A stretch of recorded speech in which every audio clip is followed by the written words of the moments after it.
Assalamualaikum warahmatullahi wabarakatuh. Pertama-tama, kami ucapkan terima kasih kepada Bapak Vicky Fendi selaku dosen pengampu mata kuliah Sistem Akuntansi yang telah hadir dan meluangkan waktunya untuk dapat memberikan penilaian kepada kelompok kami. Kami dari kelompok 4 akan memaparkan hasil diskusi kami mengenai sistem akuntansi utang pada bab 10. Sebelum masuk ke materi, izinkan kelompok kami untuk memperkenalkan diri terlebih dahulu. Perkenalkan, nama saya Alvina Isyawanda dengan NPM akhir 169. Perkenalkan, nama saya Anissa Rahmasarta Putri dengan NPM terakhir 173.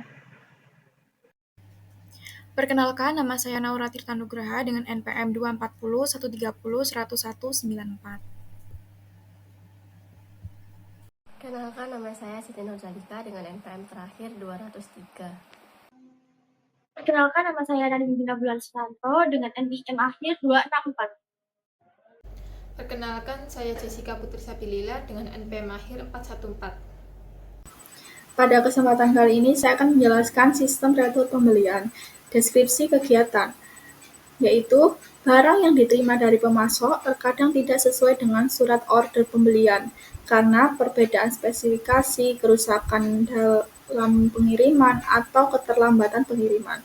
Untuk mengatasi hal ini, perusahaan menggunakan sistem retur pembelian untuk mengembalikan barang kepada pemasok. Ada 4 fungsi utama yang terlibat dalam sistem retur pembelian. Pertama, ada fungsi pembelian, yaitu bertanggung jawab mengeluarkan memo debit untuk memproses retur pembelian. Kedua, ada fungsi gudang, yaitu bertanggung jawab menyerahkan barang kepada fungsi pengiriman sesuai memo debit yang diterima dari fungsi pembelian. Kemudian yang ketiga, fungsi pengiriman, yaitu bertugas mengirimkan barang kembali kepada pemasok berdasarkan memo debit yang diterima. Tugas ini dilakukan oleh bagian pengiriman. Kemudian yang keempat ada fungsi akuntansi, yaitu bertanggung jawab mencatat retur pembelian ke dalam jurnal retur pembelian atau jurnal umum. Kemudian mengurangi harga pokok persediaan dalam kartu persediaan. Dan yang ketiga, mengurangi saldo utang yang terkait dengan retur pembelian pencatatan. Ini dilakukan oleh bagian jurnal.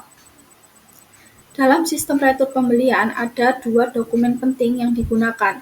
Yang pertama ada memo debit, dibuat oleh fungsi pembelian. Memo ini berfungsi untuk memberikan izin kepada fungsi pengiriman untuk mengembalikan barang. Kemudian, memberikan perintah kepada fungsi akuntansi untuk mencatat pengurangan utang. Dokumen kedua yang digunakan adalah laporan pengiriman barang, disusun oleh fungsi pengiriman. Laporan ini mencatat jenis barang, dan yang kedua, mencatat kualitas barang yang dikembalikan, dan sesuai dengan perintah yang tercantum dalam memo debit. Lalu di sini saya akan membahas poin tentang catatan akuntansi yang digunakan. Nah, di sini ada 3 catatan akuntansi yang akan digunakan. Yang pertama, ada jurnal retur pembelian atau jurnal umum. Jurnal retur pembelian ini dipakai untuk mencatat transaksi pengembalian barang ke pemasok, yang otomatis mengurangi jumlah persediaan dan utang dagang kita. Tapi kalau transaksi retur ini jarang terjadi, maka perusahaan biasanya cukup untuk mencatatnya lewat jurnal umum tanpa perlu membuat jurnal retur khusus. Lalu yang kedua, ada kartu persediaan. Nah, kartu persediaan ini digunakan untuk mencatat setiap pengurangan jumlah persediaan yang terjadi karena barang yang sudah dibeli dikembalikan lagi ke pemasok. Jadi, kartu ini membantu untuk memantau perubahan stok akibat retur pembelian. Lalu yang ketiga, ada kartu utang. Nah, kartu utang ini digunakan untuk mencatat pengurangan jumlah utang perusahaan karena adanya pengembalian barang ke pemasok. Setiap retur pembelian yang akan terjadi akan mengurangi saldo utang yang tercatat di akun ini, di kartu ini. Oke teman-teman, jadi sekarang saya akan menjelaskan mengenai jaringan prosedur yang membentuk sistem retur pembelian. Di mana retur pembelian itu adalah proses pengembalian barang yang tidak sesuai dengan pesanan, rusak, atau alasan lain kepada pemasoknya. Nah, sistem retur ini itu terbentuk melalui beberapa prosedur utama yang saling berhubungan. Nah, Yang pertama yaitu prosedur perintah retur pembelian, di mana retur pembelian itu dimulai dari fungsi pembelian yang memerintahkan fungsi pengiriman untuk mengembalikan barang yang sudah diterima. Nah, perintah ini tuh disampaikan dalam bentuk memo debit. Nah, memo debit ini berfungsi sebagai dokumen resmi untuk menginstruksikan bahwa barang tertentu itu harus dikembalikan kepada pemasoknya. Lalu yang kedua ada prosedur pengiriman barang. Nah, di mana setelah menerima memo debit itu, fungsi pengiriman barang melaksanakan prosedur pengiriman barang. Nah, dalam prosedur ini, barang-barang itu dikirim kembali ke pemasok sesuai dengan instruksi dalam memo debitnya. Nah, fungsi pengiriman ini itu juga wajib membuat laporan pengiriman barang. Laporan ini tuh penting untuk mendokumentasikan bahwa barang yang sudah dikirim kembali itu sebagai barang dari proses retur pembeliannya. Oke, lalu selanjutnya ada prosedur pencatatan hutang, di mana setelah barang dikembalikan, fungsi akuntansi akan memeriksa semua dokumen yang terkait, yaitu memo debit dan juga laporan pengiriman barang. Nah, setelah dokumen diperiksa, fungsi akuntansi itu akan mencatat pengurangan hutang pada kartu hutangnya. Alternatif lainnya, memo debit juga dapat diarsipkan sebagai bukti pengurang hutang perusahaan terhadap pemasok. Oke, jadi sebagai kesimpulannya, sistem retur pembelian itu berjalan melalui 3 prosedur utama, yaitu yang pertama, yaitu perintah retur oleh fungsi pembelian. Lalu yang kedua, pengiriman barang kembali oleh fungsi pengiriman. Dan yang terakhir, yang ketiga, yaitu pencatatan pengurangan hutang oleh fungsi akuntansi. Nah, masing-masing prosedur itu saling mendukung untuk memastikan retur barang itu tercatat dan terdokumentasi dengan baik. Oke teman-teman, selanjutnya kita lanjut pada pembahasan mengenai unsur pengendalian internal. Sebenarnya apa sih unsur pengendalian internal itu dan apakah seberapa pentingnya sih sebenarnya ini tuh? Nah teman-teman, ini tuh sangat penting ya. Oke, saya jelaskan dulu penjelasannya. Jadi pengendalian internal itu adalah kebijakan dan prosedur yang dibuat oleh perusahaan untuk menjaga aset, menjamin keandalan catatan akuntansi, lalu untuk meningkatkan efisiensi operasional, dan juga memastikan kepatuhan terhadap kebijakan manajemen. Nah, secara umum nih, pengendalian internal itu memiliki 3 unsur utama. Yang pertama, yaitu pengendalian organisasi, yaitu pengaturan struktur organisasi secara jelas agar tugas dan tanggung jawab itu dapat terpisah secara tegas gitu, teman-teman. Nah, tujuannya adalah untuk menghindari tumpang tindih tugas dan mencegah potensi penyalahgunaan wewenang. Lalu yang kedua, ada sistem otorisasi dan prosedur pencatatan, yaitu penerapan aturan bahwa setiap transaksi itu harus mendapat persetujuan dari pihak yang berwenang, dan semua transaksi itu dicatat secara akurat dalam dokumen dan sistem yang resmi. Lalu yang terakhir yaitu ada praktik yang sehat, yaitu adalah kebiasaan administrasi yang baik, seperti penggunaan dokumen bernomor urut tercetak, lalu pembagian tugas yang memadai, pemeriksaan berkala, dan rekonsiliasi rutin antara catatan pembantu dan juga buku besar. Nah, ketiga unsur ini tuh saling mendukung untuk membangun sistem pengendalian internal yang kuat dan juga efektif. Nah, teman-teman, seperti yang bisa teman-teman lihat di slide itu, ada perincian dari masing-masing organisasi, lalu sistem otorisasi dan proses pencatatan juga praktik yang sehat. Itu ada rinciannya, teman-teman. Nah, itu akan dibahas oleh teman saya setelah ini. Oke, teman-teman, selanjutnya saya akan menjelaskan mengenai penjelasan unsur pengendalian internal dari sisi organisasi. Nah, pengendalian itu penting untuk memastikan setiap transaksi berjalan dengan aman, transparan, dan dapat dipertanggungjawabkan. Nah, unsur yang pertama adalah fungsi pembelian itu harus terpisah dari fungsi akuntansi. Yang artinya, orang atau unit yang bertugas melakukan pembelian barang itu tidak boleh merangkap tugas mencatat transaksi keuangan pembelian tersebut. Pemisahan ini tuh bertujuan untuk menghindari adanya konflik kepentingan, kesalahan pencatatan, maupun potensi dalam kecurangan. Nah, prinsip ini itu sebenarnya juga berlaku sama seperti dalam sistem akuntansi pembelian, bukan hanya pada retur pembelian saja. Oke, lalu unsur yang kedua adalah setiap transaksi retur pembelian harus melibatkan lebih dari satu orang atau lebih dari satu unit organisasi. Secara khusus, transaksi retur ini harus dilakukan secara bertahap oleh fungsi pembelian, fungsi pengiriman, fungsi pencatatan hutang, dan fungsi akuntansi lainnya. Tidak boleh ada satu fungsi atau satu orang yang mengendalikan seluruh proses retur pembelian sendirian. Nah, dengan cara ini, resiko penyalahgunaan wewenang atau kesalahan dapat ditekankan serendah mungkin. Jadi resikonya lebih sedikit. Nah, kesimpulannya dalam unsur pengendalian internal dari sisi organisasi itu kita itu diharuskan untuk memastikan yang pertama adanya pemisahan tugas antara pembelian dan pencatatan akuntansi. Lalu yang kedua, setiap transaksi retur pembelian itu harus melibatkan lebih dari satu fungsi untuk saling mengawasi dan menjaga integritas dari prosesnya. Selanjutnya saya akan menjelaskan secara rinci unsur pengendalian internal bagian sistem otorisasi dan prosedur pencatatan.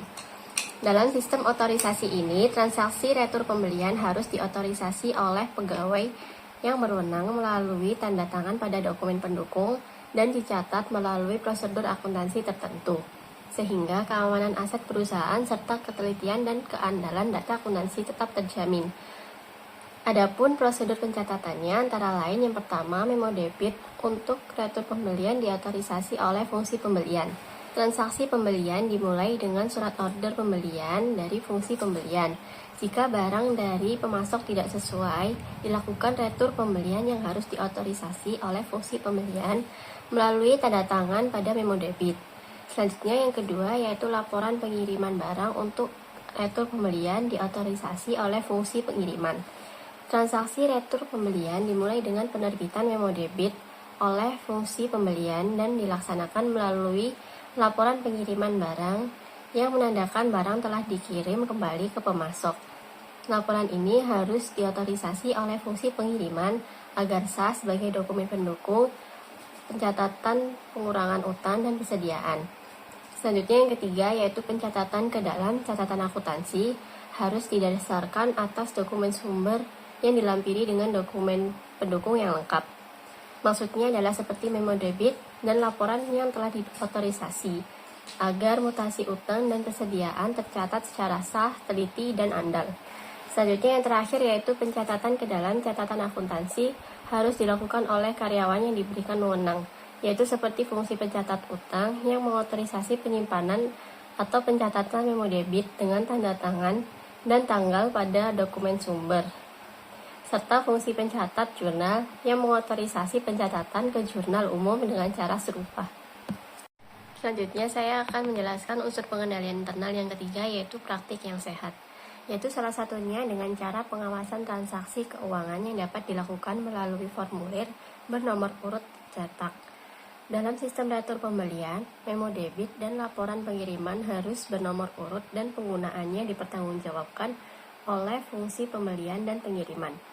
Selanjutnya saya akan menjelaskan bagian alir dokumen sistem retur pembelian.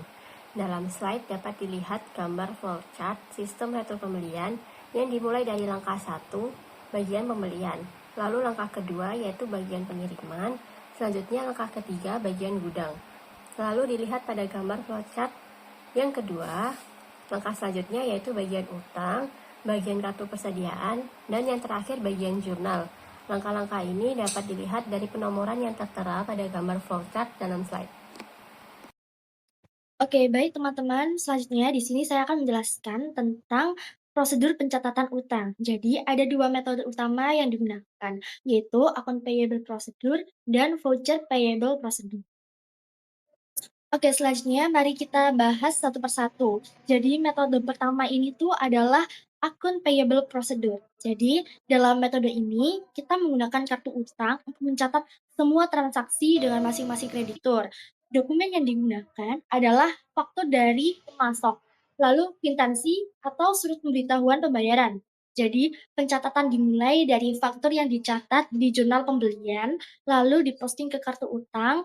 Ketika pembayaran dilakukan, dicatat di jurnal pengeluaran kas, dan kemudian diupdate lagi ke kartu utang.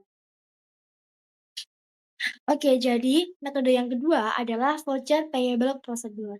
Jadi ya pada metode ini, kita tidak lagi menggunakan kartu utang, tapi kita menggunakan arsip bukti kas atau voucher. Jadi bukti kas keluar itu memiliki fungsi yang pertama, perintah pembayaran kepada kasir, lalu yang kedua, pemberitahuan kepada kreditur, dan yang ketiga, dasar pencatatan transaksi.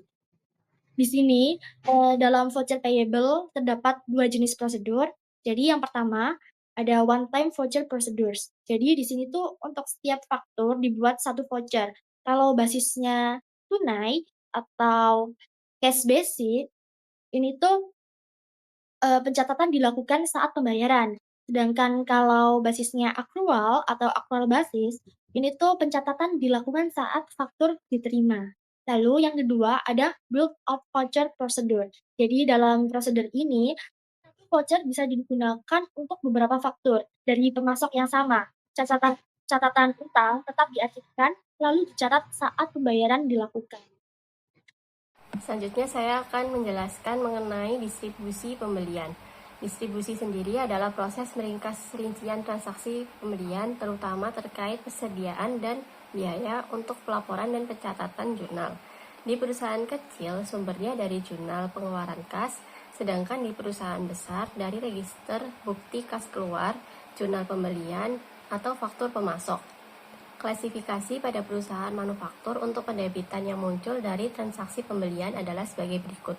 Yang pertama yaitu untuk bahan baku yang mencakup jenis bahan baku, produk yang menggunakan bahan baku tersebut, dan kombinasi di antara keduanya. Lalu yang kedua yaitu untuk suku cadang yang mencakup jenis suku cadang. Lalu yang terakhir untuk beban yang berasal dari pembelian jasa yang mencakup jenis bebannya, menurut fungsi atau pusat pertanggungjawaban, dan kombinasi di antara keduanya. Selanjutnya, metode distribusi pembelian. Terdapat 5 metode. Yang pertama ada jurnal berkolom. Nah, dapat dilakukan dengan 3 cara. Pertama ada jurnal pengeluaran kas. Apabila menggunakan jurnal pengeluaran kas, jadi faktur dari pemasok nanti akan diarsip pada saat faktur tersebut jatuh tempo. Maka faktur dari pemasok akan dicatat pada jurnal pengeluaran kas. Kemudian akan diposting ke buku besar.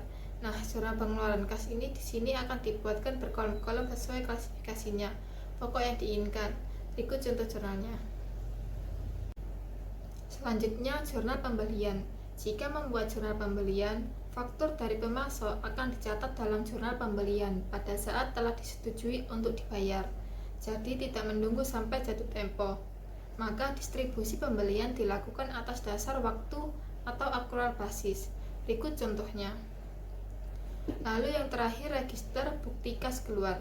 Apabila menggunakan register bukti kas keluar, dibuatkan kolom-kolom sesuai dengan klasifikasi pokok biaya dan persediaan. Jadi setiap akhir bulan dibuatkan rekapitulasi dari tiap kolom tersebut. Kemudian diposting ke buku besar yang bersangkutan, kemudian dibuatkan laporan yang akan dikehendaki. Kemudian, kedua dari metode distribusi pembelian adalah metode akun berkolom. Metode akun berkolom ini sumber informasinya untuk diposting ke dalam akun adalah register bukti kas keluar. Lalu yang ketiga, metode akun tunggal. Metode akun tunggal ini di sini faktur yang disetujui untuk dibayar akan disortir sesuai dengan klasifikasi yang dikehendaki. Kemudian faktur tersebut akan dibuatkan flashback. Faktur tersebut akan diposting ke akun yang bersangkutan. Kemudian nominal akan dijumlah lalu diposting ke akun kontrol ke dalam buku besar dan dicocokkan ke flashback. Nah, laporan yang dibuat itu juga berdasarkan informasi yang terkumpul dalam akun tersebut. Lalu selanjutnya ada metode tiket tunggal. Nah, metode ini digunakan untuk mencatat bukti kas keluar yang biasanya berupa media campuran atau mixed data. Pada metode ini, setiap unsur klasifikasi dalam bukti kas keluar dibuat tiket tunggal atau unit tiket. Nah, setelah tiket-tiket ini dibuat, langkah selanjutnya adalah merekap dan mengelompokkan hasil rekapitulasi tersebut. Hasil rekap ini kemudian dipakai sebagai dasar untuk melakukan posting ke akun kontrol yang sesuai di buku besar. Tiket-tiket tunggal ini juga diarsipkan berdasarkan nomor akun klasifikasi sehingga pengarsipan menjadi lebih teratur dan mudah dicari. Pada akhir bulan, tiket-tiket tunggal ini direkap kembali dan hasilnya dicatat dalam summary strip. Nah, summary strip ini berfungsi sebagai laporan yang memudahkan dalam pembuatan pelaporan keuangan. Dengan metode ini, proses pencatatan dan pengelolaan bukti kas keluar menjadi lebih sistematis dan terstruktur, sehingga memudahkan pengendalian dan pelaporan keuangan. Oke teman-teman, jadi selanjutnya kita masuk ke dalam pembahasan yang terakhir pada bab ini, yaitu mengenai metode distribusi dengan komputer. Nah, metode ini itu digunakan untuk mengklasifikasikan transaksi pembelian dan pengeluaran kas itu melalui sistem komputer dengan memberikan kode transaksi sesuai dengan klasifikasi yang telah ditentukan. Nah, kode transaksi ini itu terdiri dari 3 bagian penting. Yang pertama yaitu jenis beban, lalu yang kedua pusat pertanggungjawaban yang biasanya mencakup beberapa jenjang manajerial, dan yang ketiga adalah jenis produk yang terkait dengan transaksi tersebut. Nah, contohnya, jika ada faktur pembelian untuk jasa iklan, kode yang diberikan bisa berubah bisa berupa misal 2843 2121. Nah, yang mengindikasikan bahwa beban tersebut terkait dengan jenis beban ke yang 28 karena dua angka pertamanya itu adalah angka 28. Nah, pusat pertanggungjawaban Departemen Pemasaran dengan kode 4321 dan nomornya nomor 21, yaitu dua nomor yang ada di akhir dari angkanya tadi. Nah, lalu setelah transaksi dikodekan, komputer itu akan melakukan pengurutan dan menghasilkan laporan beban yang bervariasi. Nah, yang pertama yaitu laporan beban menurut jenis beban yang dihasilkan dengan mengurutkan dua angka pertama dari kode akun beban. Nah, yang kedua itu adalah laporan beban menurut pusat pertanggungjawaban yang dihasilkan dengan mengurutkan 4 angka kedua dari kode tersebut. Jadi setelah dua angka pertama lalu 4 angka selanjutnya itu adalah pusat pertanggungjawaban. Lalu yang ketiga, laporan beban menurut produk yang mengurutkan dua angka terakhir kode akun bebannya. Nah, dengan sistem ini kita tuh juga bisa membuat laporan kombinasi berdasarkan jenis beban, pusat pertanggungjawaban, dan jenis produk secara bersamaan. Nah, jadi demikian adalah penjelasan kelompok kami mengenai sistem akuntansi hutang. Semoga bermanfaat. Wassalamualaikum warahmatullahi wabarakatuh.